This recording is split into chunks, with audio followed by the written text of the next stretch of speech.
Welcome to Football League tonight. We've got a new Christmas #1 in the Sky Bet Football League. Plenty of action to bring you over the next 90 minutes or so. We start, though, tonight with news of the death of one of the most influential figures in the English game. Jimmy Hill, one of football's biggest characters, died today, aged 87. For many, Jimmy was their Saturday night football companion. Stand by, Jimmy. Stand by, studio. Well, good evening and welcome to Match of the Day for the start of the 1973-4 season. Well, contrary to what my friends would tell me, I didn't rush down straight away and kick all the other potential linesmen out of the way in the corridor. But I felt to be an efficient linesman, as soon as possible, I had to sort of fade into the backcloth. I wasn't there to entertain, I was there to do a job of work. Well, before his career as a broadcaster and linesman, Jimmy Hill was a player, manager and chairman, and was a relentless innovator. As chairman of the Professional Footballers Association, he led the campaign for the scrapping of the maximum wage for professional players, and that's just one of many significant changes that he helped to bring about. Tributes were paid across the Football League today, particularly at his old clubs, Fulham, Brentford and Coventry City. Now, the context for this weekend's action in the Sky Bet Championship was framed by a midweek set of fixtures that saw the race at the top reach the speed of light.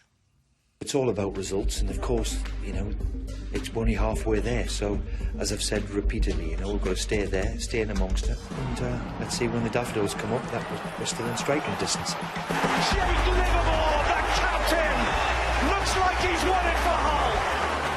An emotional late winner for Jake Livermore saw Hull stay in striking distance. They beat Reading 2-1 to settle in 4th spot, 6th clear of Burnley. This was the first of 3 for Tom Ince, just one of Derby's 4 against Bristol City. Those goals edged the Rams above Hull and into 3rd position going into this weekend. Brighton remains unbeaten, scoring stunners at Loftus Road. Stevens! It's an extraordinary goal! But they were held by Jimmy Floyd's spirited side and Charlie Austin's deadly finishing. Brighton dropped off the top and into 2nd place. That's behind only Borough, who clawed past Burnley with another clean sheet and this goal from Emilio Nsue. Goal difference took them top with the best defence in the Football League. Today, that rock-solid back line took on the unstoppable Seagulls, as first played 2nd. Your commentary comes from Don Goodman and Bill Leslie.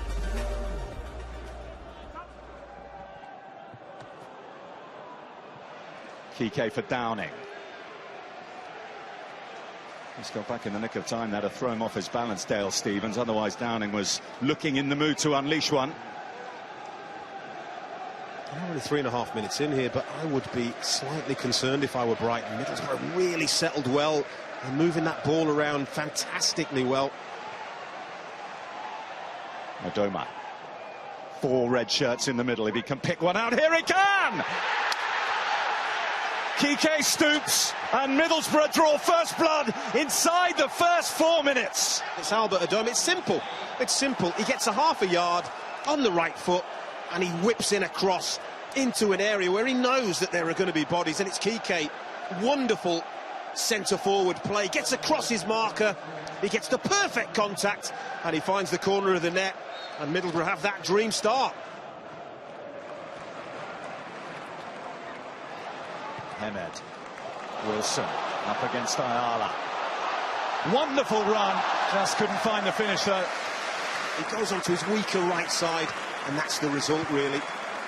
Well, a lot of people might have expected him to be at Stamford Bridge this week, but you might have seen some news that Jose Mourinho no longer there. He's here. As he said in his statement today, he will continue to support his friends within the game. Stuani. Kike to his right. Stuani's continued his run. Correa got back to get it behind for a corner. Well, that is the danger when Middlesbrough do break the play up. That's the danger to Brighton, that they can counter-attack. Very congested in that 6-yard box as Ledbetter gets it in. Ayala! And deflected in!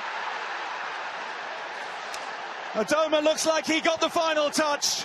but just before half-time, a vital second for Middlesbrough, who look like they're on their way to Christmas #1. Daniel Ayala makes this goal. It's poor defending from Brighton, and now they have given themselves an absolute mountain to climb.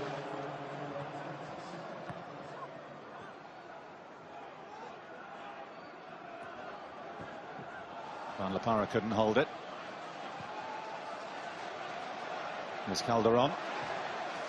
Working it to Murphy. Already better from Brighton. Murphy didn't quite get the power in the shot he was looking for, but it's an effort on target, something which they didn't manage in the first half.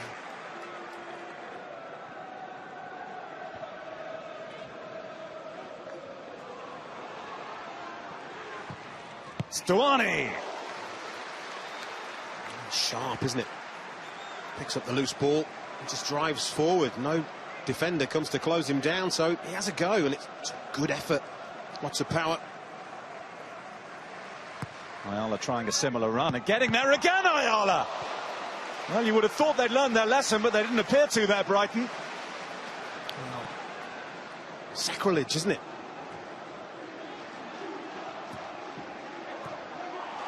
Here's Hamed. It's a good touch from Wilson to get him in. Still Hamed. That tells you all you need to know about the shot, the fact it's still in play. Kayal. Wilson. Come to Hamed. Now Calderon. Now Murphy! Saved by Konstantopoulos. Brighton's best moment. Yeah, first meaningful save. And it's excellent football. Well, Chris Hughton and Brighton need to do something that no side has done since Aitor Karanka was manager of Middlesbrough, and that has come from 2 goals down to win a match just once, and that was New Year's Day at Bolton in 2014.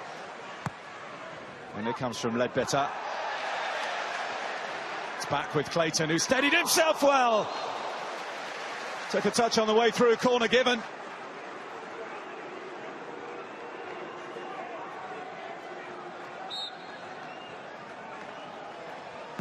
Down in corner this time. It's over the head of Kayal. Fallen to Kike, looks for that far corner!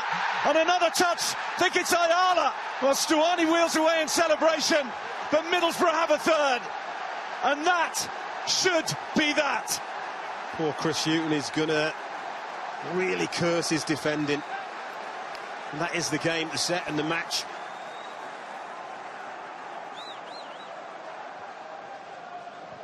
Zamora.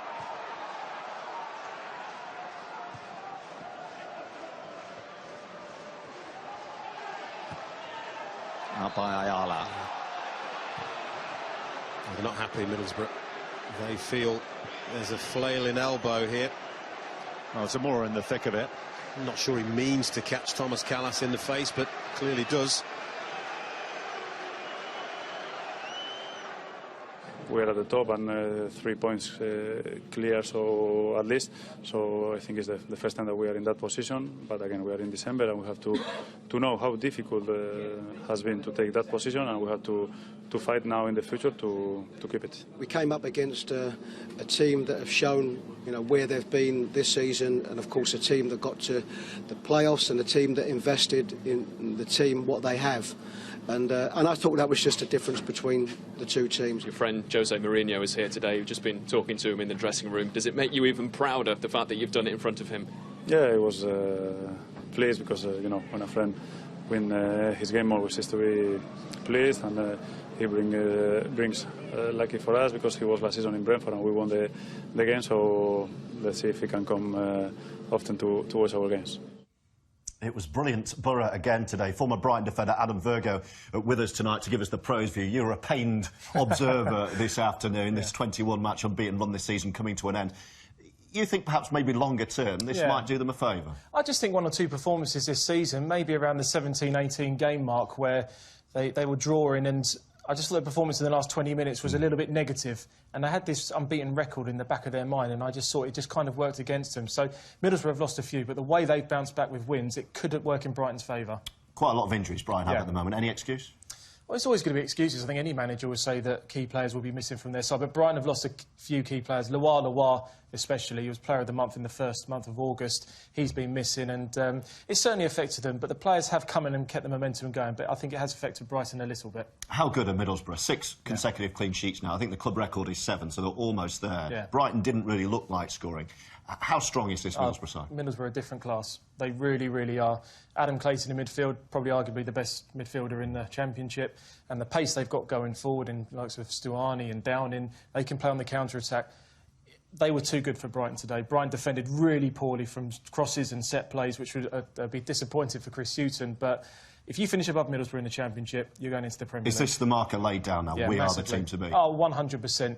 The early kick-off would have sent a message out to the rest of the Championship that they are real contenders, and Karanka losing the final last year to Norwich, how they've bounced back this season, and the defence has been so key as well. All right, Adam, plenty more from you to come. That's actually the best start for Borough in 42 years. We've got the chasing pack for you in a couple of minutes' time, starting with Derby's trip to Portman Road.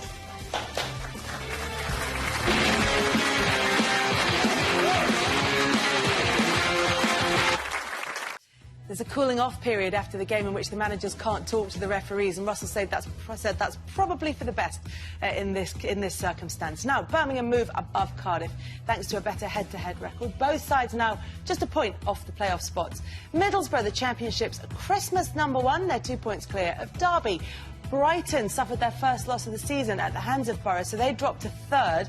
Hull stay in 4th, despite losing today, but Burnley did close the gap in 5th, and Ipswich complete the playoff places. Off to the other end of the table, Bolton rooted to the bottom still. They now haven't won in 16 league games. Charlton 4 points better off, and they're behind Rotherham on goal difference only. MK Dons are a point clear of the drop zone. Right, that pretty much does it for us, I think, until Boxing Day. Massive thanks to Joby McAnuff. Great goal as well, once again, for coming in today. Good luck for the rest of the season as well with Leyton Orient. And, of course, Mr Virgo, heartbroken after Brighton's defeat today, but smiling through the pain nonetheless. Yes, and Merry Christmas to both of you too, and to you at home, of course. We're going to be back with Football League tonight on Boxing Day, but we'll leave you now with the 3 sides that top their respective divisions, because do you know what?